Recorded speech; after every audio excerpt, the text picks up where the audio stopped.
రాజీ గారు ఒక్క నిమిషం, తెలుగుదేశం ఉండాలని కోరుకున్న పార్టీనా, తెలుగుదేశం ఒకటి ఉంటే చాలే మేము ఉన్నా లేకపోయినా అని కోరుకున్న పార్టీనా జనసేన?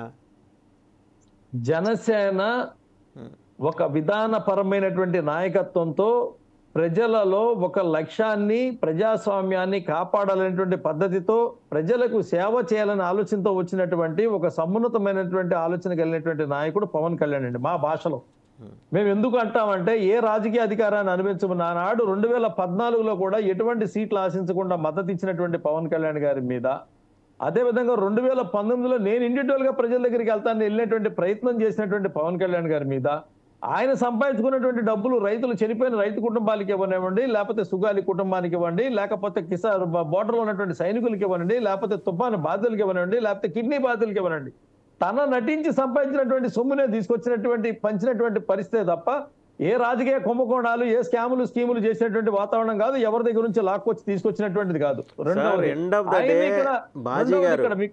బాజీ గారు, end of the day BJP, Janasena, TDP కలిసి వెళ్తున్నాయా లేదా, రాజ్యాధికారం సాధించబోతున్నాయా లేదా, గెలవబోతున్నారా లేదా జగన్మోహన్ రెడ్డి, అది క్వశ్చన్ అండి. మీరు ఎన్ని ప్రాక్టికల్స్ చేసినా రిజల్ట్, ఎండ్ రిజల్ట్ ఇది కావాలని జనం కోరుకుంటున్నారు ఏపీ ప్రజలు. అది మీరు చేయబోతున్నారా లేదా?